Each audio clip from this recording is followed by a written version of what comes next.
Generalmente se piensa que las comunidades indígenas están demasiado alejadas, demasiado lejos de lo que puede ser como la comunicación móvil.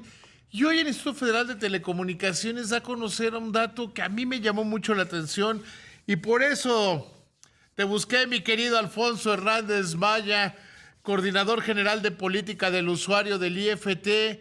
80% de la población indígena tiene acceso a la telefonía móvil. ¿Cómo estás? Hola, Buenas noches. estimado David, muy buenas noches, con el Tenía gusto tiempo que no te siempre. saludaba, amigo.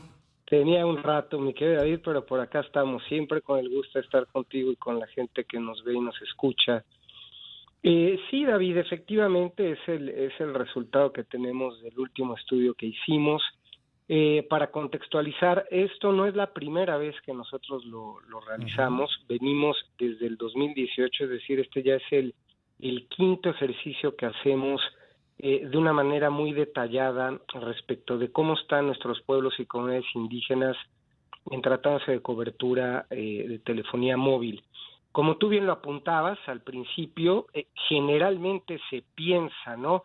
Y esa era la inferencia que se tenía hasta antes de no contar con un diagnóstico muy puntual como el que el Instituto Federal de Telecomunicaciones año tras año ha venido realizando. Esto es bien importante subrayarlo ahí porque de nada hubiera servido tener un primer esfuerzo en el año 2018 y que no se le esté dando seguimiento a esto.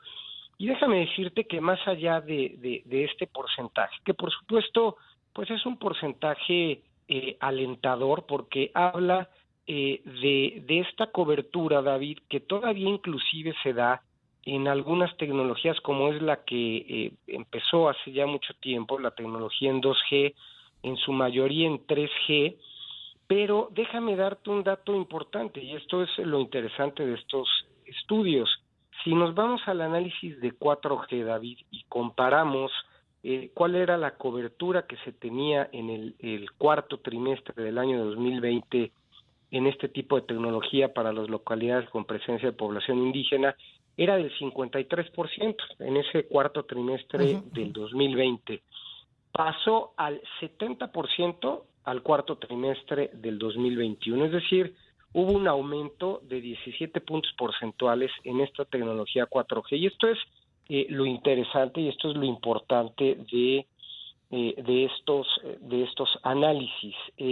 Decirte, y aquí también, pues es importante tener la granularidad, irnos más a fondo, no únicamente hablar de las localidades en general, sino también pues hacer este zoom específicamente y resaltar los casos que de alguna manera nos llaman más la atención, porque esto puede ser un indicador del por qué se está desarrollando con mayor velocidad o con menor velocidad el despliegue de infraestructura en ciertos lugares, ¿no? Déjame decirte, por ejemplo, que una comunidad del pueblo cuicateco, que presenta a lo largo de 5 años un aumento anual promedio de 7% en la tecnología 3G, pasó de 29% del cuarto trimestre de 2017 a 64% en el 2021. O sea, O sea, es monumental, es brutal ese número. es correcto, hay comunidades como esta que están teniendo estos comportamientos.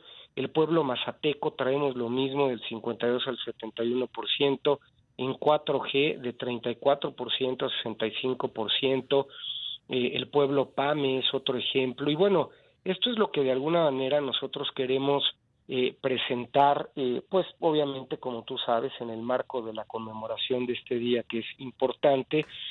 Y resaltar algo, David, este esfuerzo, yo te lo he platicado en varias ocasiones, no es únicamente del Instituto Federal de Telecomunicaciones. Esto, pues lo tenemos que hacer con una estrecha coordinación con otro tipo de autoridades. Y en este tema en específico, pues obviamente arrastramos el lápiz con el Instituto Nacional de los Pueblos Indígenas. Ellos, desde ese año 2018 hasta ahora, nos han venido apoyando incondicionalmente para pues darnos toda esta información que nosotros después cruzamos con las coberturas que tenemos por parte de los operadores Y de alguna manera, tanto a ellos como a nosotros y a otros tomadores de decisión, pues les servirán estos diagnósticos, David, para justamente tirar línea de políticas públicas. Esto es bien importante resaltarlo. También lo hemos comentado, estos diagnósticos han sido inclusive reconocidos, David, fueron reconocidos por la Unión Internacional de Telecomunicaciones, por Econeval, y nos gustó mucho esta aproximación que tuvo el Coneval a este estudio, ¿no? Ellos, como saben, tienen un lema: con lo que no es medido no se puede mejorar, ¿no? Lo que no se mide no se puede mejorar. Entonces ellos justamente lo que identificaron es que al no tener previamente el Estado mexicano un diagnóstico de este tipo, pues era hablar al aire, ¿no? Podíamos estar infiriendo que los pueblos y comunidades indígenas tenían poca, regular o mucha cobertura. De Pero hecho, sí va yo a te quedar diría en que eso. partíamos del supuesto y Es suponer correcto. desde alguna visión de una capital, de una gran ciudad, es los indígenas están aislados. Punto. Es correcto, era una inferencia, y aquí hay que tomar algo en cuenta. Muchos de nuestros pueblos y comunidades indígenas están incrustados, se encuentran conviviendo, convergen con poblaciones urbanas, medianas, inclusive grandes, y pues esto obviamente ayuda a potenciar la cobertura para los mismos pueblos y comunidades indígenas. Yo te diría que donde hay que tener especial cuidado es justamente en aquellos pueblos y comunidades que, al estar más alejados de estos centros urbanos y que no siguen esta misma suerte de cobertura que pueden estar teniendo otros, pues es donde hay que poner especial cuidado, y esto se puede realizar, David, a partir de este diagnóstico justamente, ¿no? Que nos permite identificar de los 66 pueblos y comunidades indígenas de nuestro país cómo se encuentra cada uno, y además por tipo de tecnología. Nos dirán 2G ya va de salida, sí, pero no dejará de ser un medio de conectividad que esté garantizando justamente la comunicación para muchos ciudadanos, más allá de pueblos y comunidades indígenas. Entonces también hay que seguir el trazo de esta tecnología, insisto, si bien hay que seguirla identificando y midiendo. 3G, que es la que tiene de alguna manera mayor cobertura en el país, por supuesto 4G, y aquí este ejemplo que te ponía yo es bien interesante de cómo se pasó del 53 al 70% en un periodo de análisis anual solo para pueblos y comunidades indígenas, y por supuesto haremos lo propio cuando 5G pues empieza a tener mayor penetración en el país. Esta penetración, ¿por qué se ha dado? No hay programas de gobierno, no hay programas de las empresas. Entonces, ¿a qué atribuirle este brinco? ¿Un movimiento natural del mercado? Es correcto, por supuesto, los operadores obviamente pues atendiendo a los planes de expansión que tienen, a los planes de negocios propios que tienen, pues se va haciendo, y además es una transición natural que las redes de telecomunicaciones van siguiendo. Entonces lo que otrora era 3G, pues ahora será 4G y eventualmente será 5G.